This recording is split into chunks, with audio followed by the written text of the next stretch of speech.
আদিপুস্তক 24 number অধ্যায়। তেতিয়া অব্ৰাহাম বুঢ়া আৰু অতিশয় বৃদ্ধ আছিল, আৰু জিহুৱাই সকলোতে অব্ৰাহামক আশীৰ্বাদ কৰিছিল। পাছে অব্ৰাহামে সকলো কাৰ্য চলাওঁতা নিজৰ ঘৰৰ বৃদ্ধ দাসক ক'লে, বিনয় কৰোঁ, তুমি মোৰ কৰঙণৰ তলত হাত দিয়া। মই এই যি কনানীয়া লোকৰ মাজত নিবাস কৰিছো, তুমি মোৰ পুত্ৰৰ নিমিত্তে ইহঁতৰ কোনো ছোৱালী নানি মোৰ দেশলৈ মোৰ জ্ঞাতিবিলাকৰ ওচৰলৈ গৈ মোৰ পুত্ৰ ইছাকলৈ ছোৱালী আনিবলৈ মই তোমাক স্বৰ্গ আৰু পৃথিৱীৰো ঈশ্বৰ জিহুৱাৰ নামেৰে শপত কৰাওঁ। তেতিয়া সেই দাসে তেওঁক ক'লে, কিজানি ছোৱালী মোৰ লগত এই দেশলৈ আহিবলৈ মান্তি নহ'ব? পাছে আপুনি যি দেশৰ পৰা ওলাই আহিল, আপোনাৰ পুত্ৰক আকৌ সেই দেশলৈকে নিব লাগিবনে? অব্ৰাহামে তাক ক'লে, সাৱধান হোৱা, তুমি মোৰ পুত্ৰক সেই দেশলৈ কেতিয়াও ওলোটাই নিনিবা। যিজনাই মোৰ পৈতৃক ঘৰ আৰু মোৰ জন্মভূমিৰ পৰা মোক আনিলে আৰু মোক কথা কৈ মই তোমাৰ বংশক এই দেশ দিম বুলি মোৰ আগত শপত কৰিলে, স্বৰ্গৰ ঈশ্বৰ সেই জিহুৱাই তোমাৰ আগে আগে নিজ দূত পঠাই দিব। তাতে তুমি মোৰ পুত্ৰৰ নিমিত্তে সেই ঠাইৰ পৰাই ছোৱালী আনিব পাৰিবা। যদি ছোৱালী তোমাৰ লগত আহিবলৈ মান্তি নহয়, তেন্তে তুমি এই শপতৰ পৰা মুক্ত হবা, কিন্তু মোৰ পুত্ৰক হলে তালৈ ওলোটাই নিনিবা। তাতে সেই দাসে নিজ প্ৰভু অব্ৰাহামৰ কৰঙণৰ তলত হাত দি সেই বিষয়ে তেওঁৰ আগত শপত কৰিলে। পাছে সেই দাসে নিজ প্ৰভুৰ উটবোৰৰ মাজৰ 10টা উট ললে আৰু নিজ প্ৰভুৰ সকলো উত্তম উত্তম বস্তু হাতত লৈ প্ৰস্থান কৰিলে। এইদৰে সি উঠি অৰাম নহৰৈমৰ নাহুৰৰ নগৰলৈ যাত্ৰা কৰিলে। পাছে গধূলি বেলিকা যি সময়ত তিৰোতাবিলাকে পানী তুলিবলৈ ওলাই আহে, সেই সময়তে নগৰৰ বাহিৰত নাদটোৰ ওচৰত সি উটবোৰক বৈঠ পেলাই ৰাখি ক'লে, হে মোৰ প্ৰভু অব্ৰাহামৰ ঈশ্বৰ জিহুৱা, মই বিনয় কৰোঁ, আজি মোৰ কৰ্ম সামফল কৰি মোৰ প্ৰভু অব্ৰাহামলৈ অনুগ্ৰহ প্ৰকাশ কৰক। চাওকচোন, মই এই ভুমুকৰ ওচৰত থিয় হৈ আছো। পাছে সেই নগৰীয়া মানুহৰ জীয়াৰীবিলাকে পানী তুলিবলৈ যেতিয়া ওলাই আহিব, তেতিয়া বিনয় কৰোঁ, তুমি কলহ নমাই মোক পানী খাবলৈ দিয়া। এই কথা মই যি ছোৱালীক কম, সেই ছোৱালীয়ে যদি কয়, খাওক আৰু আপোনাৰ উটবোৰকো খুৱাম, তেন্তে সেই ছোৱালীয়ে আপোনাৰ দাস ইছাকৰ নিমিত্তে আপোনাৰ নিৰূপিত কন্যা হওক, আৰু ইয়াৰ দ্বাৰা আপুনি মোৰ প্ৰভুলৈ দয়া কৰিছে তাক মই জানিম। পাছে সি কথা কৈ নৌ অটাওঁতেই চোৱা, অব্ৰাহামৰ ককায়েক নাহুৰৰ ভাৰ্যা মিলকাৰ পুতেক বথুৱেলৰ ঔৰসত জন্মা ৰিবেকাই কান্ধত কলহ লৈ বাহিৰলৈ ওলাই আহিল। সেই ছোৱালী দেখিবলৈ পৰম সুন্দৰী কুমাৰী, আৰু কোনো পুৰুষে স্পৰ্শ কৰা নাছিল। তাই ভুমুকলৈ নামি কলহ ভৰাই লৈ উঠি আহিছিল। এনেতে দাসে লৰি গৈ তাইৰে সৈতে সাক্ষাৎ কৰি ক'লে, বিনয় কৰোঁ, তোমাৰ কলহৰ পৰা মোক অলপমান পানী খাবলৈ দিয়া। তাতে তাই ক'লে, খাওক আপ। এই বুলি তাই বেগতে হাতলৈ কলহ নমাই তাক পানী খাবলৈ দিলে, আৰু তাক খুৱাই অঁতাই ক'লে, আপোনাৰ উটবোৰে খাই নটাই মানে মই সিহঁতলৈকো তুলিম। এই বুলি তাই বেগতে ঘুলনিত কলহৰ পানী বাকি দি আকৌ পানী তুলিবলৈ নাদলৈ লৰি গৈ সকলো উটবোৰলৈ পানী তুলি দি আছিল। তেতিয়া সেই পুৰুষে তেওঁৰ যাত্ৰা জিহুৱাই সামফল কৰে নে নকৰে তাকে জানিবৰ নিমিত্তে মনে মনে থাকি তাইলৈ একেথৰে চাই আছিল। উটবোৰে পানী খাই অঁতালত সেই পুৰুষে আধা চেকল সোণৰ এক নথ আৰু তাইৰ হাতৰ নিমিত্তে 10 চেকল সোণৰ এযোৰ খাৰু লৈ ক'লে, বিনয় কৰোঁ, তুমি কাৰ জীয়েক তাক মোক কোৱা, আৰু আমি ৰাতি থাকিবলৈ তোমাৰ পিতৃৰ ঘৰত ঠাই আছেনে?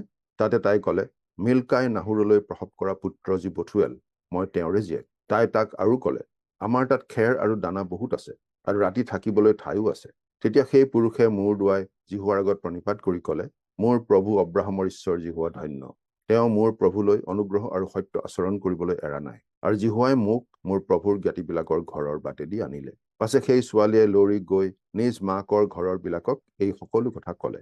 ৰিবেকাৰ লাবন নামেৰে এজন ককায়েক আছিল। সেই লাবন ওলাই ভুমুকৰ ওচৰত থকা সেই পুৰুষৰ ওচৰলৈ লৰি গ'ল, অৰ্থাৎ সেই নথ আৰু ভনীয়েকৰ হাতত খাৰু দেখি, আৰু সেই পুৰুষজনে মোক এনে তেনে কথা ক'লে বুলিও নিজ ভনী ৰিবেকাৰ মুখে শুনি সেই পুৰুষৰ ওচৰলৈ গ'ল, আৰু উটবোৰে সৈতে ভুমুকৰ কোষত তাক থিয় হৈ থকা দেখি তেওঁ ক'লে, হে জিহুৱাৰ আশীৰ্বাদ প্ৰাপ্ত লোক, ভিতৰলৈ আহা। বাহিৰত কেলেই থিয় হৈ আছা? কিয়নো মই ঘৰ আৰু উটবোৰলৈ ঠাইও যুগুত কৰিছো। তেতিয়া সেই পুৰুষ গৈ ঘৰত সোমালত তেওঁ উটবোৰৰ গাদী খহালে, উটবোৰৰ খেৰ আৰু দানা দিলে, আৰু তাক আৰু তাৰ লগৰ মানুহবিলাককো ভৰি ধুবলৈ পানী দিলে। পাছে তাৰ আগত আহাৰ যুগুতাই দিয়া হ'ল। কিন্তু সি ক'লে, মোৰ ক'বলগীয়া কথা নকওঁ মানে মই আহাৰ নকৰোঁ। তাতে তেওঁ ক'লে, কোৱা। তেতিয়া সি ক'লে, মই অব্ৰাহামৰ দাস। জিহুৱাই মোৰ প্ৰভুক অতিশয় ৰূপে আশীৰ্বাদ কৰাত তেওঁ বৰ মানুহ হৈছে, আৰু জিহুৱাই তেওঁক মেৰ চাগ আৰু গৰুৰ জাক, সোণ আৰু ৰূপ, বন্দী আৰু বেটী, উট আৰু গাধ এই সকলোকে দিছে। তাত বাজে মোৰ প্ৰভুৰ ভাৰ্যা চাৰাই নিজৰ বৃদ্ধকালত মোৰ প্ৰভুলৈ এটি পুত্ৰ প্ৰসৱ কৰিলে, আৰু তাকেই তেওঁ নিজ সৰ্বস্ব দিছে। আৰু মোৰ প্ৰভুৱে মোক শপত খুৱাই ক'লে, মই প্ৰবাস কৰা এই দেশৰ কনানীয়া লোকৰ কোনো ছোৱালী মোৰ পুত্ৰৰ নিমিত্তে নানি মোৰ পৈতৃক ঘৰলৈ গৈ মোৰ গোষ্ঠীৰ ছোৱালী মোৰ পুত্ৰৰ নিমিত্তে আনিবা। তেতিয়া মই মোৰ প্ৰভুক ক'লো, কিজানি ছোৱালী মোৰ লগত নাহে। তেতিয়া তেওঁ মোক ক'লে, যিজনৰ সাক্ষাতে মই চলিছো, সেই জিহুৱাই নিজ দূতক তোমাৰ আগত পঠাই তোমাৰ যাত্ৰা সফল কৰিব, যাতে তুমি মোৰ পুত্ৰৰ নিমিত্তে মোৰ গোষ্ঠীৰ আৰু পিতৃবংশৰ ছোৱালী আনিব পাৰিবা। তুমি মোৰ জ্ঞাতিবিলাকৰ ওচৰলৈ গৈ তাকে কৰিলেহে মোৰ শপতৰ পৰা মুক্ত হবা। যদি সিবিলাকে তোমাক নিদিয়েও তথাপি মোৰ শপতৰ পৰা মুক্ত হবা। এই বুলি কোৱাতে মই আহি আজি ভুমুকৰ ওচৰ পাই ক'লো, হে মোৰ প্ৰভু অব্ৰাহামৰ ঈশ্বৰ জিহুৱা, মই কৰা এই মোৰ যাত্ৰা আপুনি যদি সফল কৰে, তেন্তে চাওক, মই এতিয়া এই ভুমুকৰ কোষত থিয় হৈ আছো। তাতে পানী তুলিবলৈ ওলাই অহা এই যিজনী ছোৱালীক মই কম যে বিনয় কৰো, তোমাৰ কলহৰ পৰা মোক অলপমান পানী খাবলৈ দিয়া। সেই ছোৱালীয়ে যদি মোক কয়, তুমিও খোৱা আৰু তোমাৰ উটবোৰকো পানী তুলি দিম, তেন্তে সেই ছোৱালীয়েই মোৰ প্ৰভুৰ পুত্ৰলৈ জিহুৱাই নিৰূপণ কৰা কন্যা হওক। এই কথা মই মনতে কৈ অটাওতেই চোৱা, ৰিবেকাই কান্ধত কলহ লৈ ওলাই আহি ভুমুকলৈ নামি পানী তুলিলত মই তেওঁক ক'লো, বিনয় কৰো, মোক পানী খাবলৈ দিয়া। তেতিয়া তেওঁ বেগতে কান্ধৰ পৰা কলহ নমাই ক'লে, খোৱা, মই তোমাৰ উটবোৰকো খুৱাম। তাতে মই খালো আৰু তেওঁ উটবোৰকো খুৱালে। পাছে মই তেওঁক সুধিলো, তুমি কাৰ জীয়েক? তেওঁ ক'লে, মিলকাই নাহুৰলৈ প্ৰসৱ কৰা পুত্ৰ যি বথুৱেল, মই তেওঁৰে জীয়েক। তেতিয়া মই তেওঁৰ নাকত সেই নথ আৰু হাতত সেই খাৰু পিন্ধালো। পাছে মই মূৰ দুৱাই জিহুৱাৰ আগত প্ৰণিপাত কৰিলো, আৰু যিজনে মোৰ প্ৰভু অব্ৰাহামৰ পুত্ৰৰ নিমিত্তে তেওঁৰ ককায়েকৰ জীয়েকক নিবলৈ মোক স্বৰূপ বাটেদি আনিলে, সেই ঈশ্বৰ জিহুৱাৰ ধন্যবাদ কৰিলো। এতিয়া যদি তোমালোকে মোৰ প্ৰভুলৈ দয়া আৰু সত্য আচৰণ কৰিবলৈ সন্মত হোৱা, তেন্তে মোক কোৱা। যদি নোহোৱাহে তাকো মোক কোৱা, তেতিয়া মই সোঁমুৱে বা বাওঁমুৱেই চলিম। তেতিয়া লাবন আৰু বথুৱেলেও উত্তৰ দি ক'লে, এই কথা জিহুৱাৰ পৰা হৈছে, ইয়াতে আমি ভাল মন্দ তোমাক একোকে ক'ব নোৱাৰো। চোৱা, ৰিবেকা তোমাৰ আগতে আছে, তাইক লৈ যোৱা। জিহুৱাই কোৱাৰ দৰেই তাই তোমাৰ প্ৰভুৰ পুত্ৰৰ ভাৰ্যা হওক। তেতিয়া অব্ৰাহামৰ দাসে সিবিলাকৰ কথা শুনি মাটিত পৰি জিহুৱাৰ আগত প্ৰণিপাত কৰিলে। পাছে দাসে ৰূপ আৰু সোণৰ অলংকাৰ আৰু বস্ত্ৰকো উলিয়াই ৰিবেকাক দিলে, আৰু তাইৰ ককায়েক আৰু মাককো বহুমূল্য দ্ৰব্য দিলে। পাছে সি আৰু তাৰ লগৰ মানুহবিলাকেও ভোজন পান কৰি ৰাতি থাকিল। আৰু সিবিলাকে পুৱা উঠিলত দাসে ক'লে, মোৰ প্ৰভুৰ তলৈ যাবলৈ মোক বিদায় কৰা। তেতিয়া তাইৰ ককায়েক আৰু মাকে ক'লে, ছোৱালী আমাৰ লগত কিছুদিন থাকক, অতি কমেও 10 দিনমান থাকক, পাছে যাব। কিন্তু সি সিবিলাকক ক'লে, জিহুৱাই মোৰ যাত্ৰা সফল কৰিছে, এতেকে মোক পলমকৈ নাৰাখিবা হওক, মোৰ প্ৰভুৰ তলৈ যাওঁ, মোক বিদায় কৰা। তাতে সিবিলাকে ক'লে, আমি ছোৱালীক মাতি আনি সুধি তাইৰ মুখৰ কথা শুনো। পাছে সিবিলাকে ৰিবেকাক মাতি তাইক সুধিলে, তুমি এই মানুহৰ লগত যাবানে? তাই ক'লে, যাম। তেতিয়া সিবিলাকে নিজ ভনী ৰিবেকাক, তাইৰ ধাত্ৰীক আৰু অব্ৰাহামৰ দাস আৰু তাৰ মানুহবিলাককো বিদায় কৰিলে। সিবিলাকে ৰিবেকাক আশীৰ্বাদ কৰি ক'লে, হে আমাৰ ভনী, তুমি অযুত অযুত লোকৰ আদিমাতৃ হোৱাগৈ, আৰু তোমাৰ বংশই তোমাৰ শত্ৰুবিলাকৰ নগৰবোৰৰ দুৱাৰ অধিকাৰ কৰক। তেতিয়া ৰিবেকা আৰু তেওঁৰ বেটীহঁত উটত উঠি সেই পুৰুষৰ লগত গ'ল। এইদৰে সেই দাসে ৰিবেকাক লৈ যাত্ৰা কৰিলে। পাছে ইছাকে দক্ষিণ অঞ্চলত নিবাস কৰাত তেওঁ বেৰলহৈ ৰৈৰ ফাললৈ গৈ উভতি আহি সন্ধ্যাবেলিকা কিবা কথা বিবেচনা কৰিবলৈ পথাৰলৈ গৈছিল। এনেতে ইছাকে চকু তুলি চাই উটবোৰক অহা দেখিলে। তেতিয়া ৰিবেকাই চকু তুলি ইছাকক দেখি উটৰ পৰা নামি দাসক সুধিলে, আমাৰে সৈতে সাক্ষাৎ কৰিবলৈ পথাৰৰ মাজেদি অহা সৌজন কোন মানুহ? দাসে ক'লে, তেওঁ মোৰ প্ৰভু। তাতে ৰিবেকাই উৰণি লৈ নিজকে ঢাকিলে। পাছে সেই দাসে নিজে কৰা সকলো কাৰ্যৰ কথা ইছাকক জনালে। তেতিয়া ইছাকে নিজ মাতৃ ছাৰাৰ তম্বুলৈ ৰিবেকাক নিলে। পাছে ইছাকে ৰিবেকাক গ্ৰহণ কৰিলত তেওঁ ইছাকৰ ভাৰ্যা হল, আৰু ইছাকে তেওঁক প্ৰেম কৰিলে। তাতে তেওঁৰ মাতৃৰ মৰণৰ পাছত তেওঁ সান্তনা পালে। সেয়া আছিল আদি পুস্তক 24 নম্বৰ অধ্যায়। মথিয় লিখা শুভবাৰ্তা 7 নম্বৰ অধ্যায়।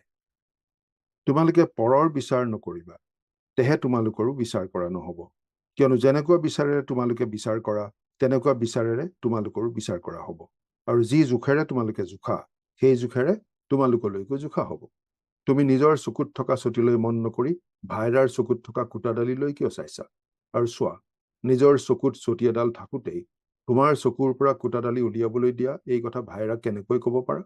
হে কপটি, প্ৰথমতে নিজৰ চকুৰ পৰা সেই চটি উলিয়াই পেলোৱা, তেহে তোমাৰ ভাইৰাৰ চকুৰ পৰা কুটাডালি উলিয়াবলৈ ভালকৈ দেখিবা। কুকুৰবোৰক পবিত্ৰ বস্তু নিদিবা, আৰু তোমালোকৰ মুকুতা গাহৰিৰ আগত নেপেলাবা, কিজানি সিহঁতে সেইবোৰক ভৰিৰে গছকে আৰু ঘূৰি তোমালোককো চিৰি পেলায়। প্ৰাৰ্থনালৈ উদ্যোগ সৰ্বোত্তম বিধি। খোজা, তেহে তোমালোকক দিয়া হব, বিচাৰা তেহে পাবা, টুকুৰিবা তেহে তোমালোকলৈ দুৱাৰ মুকলি কৰা হব। কিয়নো যেয়ে খোজে সেয়ে পায়, যেয়ে বিচাৰে সেয়ে দেখা পায়, আৰু যেয়ে টুকুৰিয়াই তালৈকে দুৱাৰ মুকলি কৰা হয়। কিয়নো পুতেকে পিঠা খুজিলে তাক শিল দিব, মাছ খুজিলে সাপ দিব। তোমালোকৰ মাজত এনে কোন মানুহ আছে?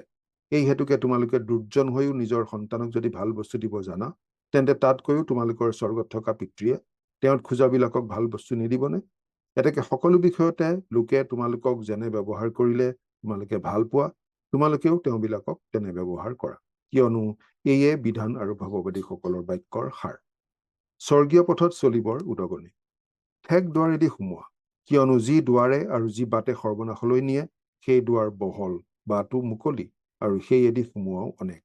কিয়নো যি দুৱাৰে আৰু যি বাটে জীৱনলৈ নিয়ে, সেই দুৱাৰ ঠেক, বাটো চেপ, আৰু তাক পোৱা লোকো তাকৰ। যিবোৰ ভাৰিকোৱা ভৱবাদীয়ে মেৰৰ বেগ ধৰি তোমালোকৰ ওচৰলৈ আহে, কিন্তু ভিতৰে গ্ৰাসকাৰী ৰাংকুকুৰ, সিহঁতলৈ সাৱধান হোৱা। সিহঁতৰ কৰ্মফলৰ দ্বাৰাই তোমালোকে সিহঁতক চিনিবা। মানুহে কাঁইট গছৰ পৰা দ্ৰাক্ষাগুটি বা পুলি কাঁইটৰ পৰা ডিমৰু গুটি পাৰেনে? সেইদৰে সকলো ভাল গছে গুটি ধৰে, কিন্তু বেয়া গছেহে বেয়া গুটি ধৰে। ভাল গছে বেয়া গুটি ধৰিব নোৱাৰে, বেয়া গছেও ভাল গুটি ধৰিব নোৱাৰে। যি গছে ভাল গুটি নধৰে, তাক কাটি জুইত পেলোৱা হয়। এতেকে তোমালোকে ফলৰ দ্বাৰাই সিহঁতক চিনিবা। যিবিলাকে মোক প্ৰভু প্ৰভু বোলে, তেওঁবিলাক সকলোৱে যে স্বৰ্গৰাজ্যত সোমাব এনে নহয়, কিন্তু যিজনে স্বৰ্গত থকা মোৰ পিতৃৰ ইচ্ছা পালন কৰে, সেইজনে সোমাব। সেইদিনা অনেকে মোক কব, হে প্ৰভু, আমি তোমাৰ নামেৰে ভাবুক্তি প্ৰচাৰ কৰা নাইনে? আৰু তোমাৰ নামেৰে ভূতবোৰক খেদোৱা নাইনে? আৰু তোমাৰ নামেৰে অনেক পৰাক্ৰম কাৰ্য কৰা নাইনে? তেতিয়া মই সিহঁতক স্পষ্টকৈ কম, মই তহঁতক কেতিয়াও জনা নাই। হে অধৰ্মাচাৰীবোৰ, মোৰ ওচৰৰ পৰা দূৰ হ। যিকোনোৱে মোৰ এই সকলো বাক্য শুনি পালন কৰে, শিলৰ ওপৰত ঘৰ সজা বুদ্ধিমান মানুহৰ লগত তেওঁৰ তুলনা দিয়া হ'ব। পাছে বৰষুণ আনিলত ঢল আহিল, আৰু বতাহ বলাত সেই ঘৰত খুন্দা লাগিলহি, কিন্তু তাৰ পুত শিলৰ ওপৰত হোৱা হেতুকে সি নপৰিল। আৰু যিকোনোৱে মোৰ এই সকলো বাক্য শুনি পালন নকৰে, বালিৰ ওপৰত ঘৰ সজা নিৰ্বুদ্ধি মানুহৰ লগত তেওঁৰ তুলনা দিয়া হ'ব। তাতে বৰষুণ আনিলত ঢল আহিল, আৰু বতাহ বলাত সেই ঘৰত খুন্দা লাগিলত সি পৰিল, আৰু তাৰ ঘূৰ পতন হল। যীশুৱে এই সকলো বাক্য কৈ এটালত লোকসমূহে তেওঁৰ উপদেশত বিস্ময় মানিলে, কিয়নো তেওঁবিলাকৰ অধ্যাপকসকলৰ দৰে উপদেশ নিদি ক্ষমতাপন্নজনৰ দৰে তেওঁবিলাকক উপদেশ দিলে। সেয়া আছিল মথিয় লিখা শুভবাৰ্তা 7 নম্বৰ অধ্যায়।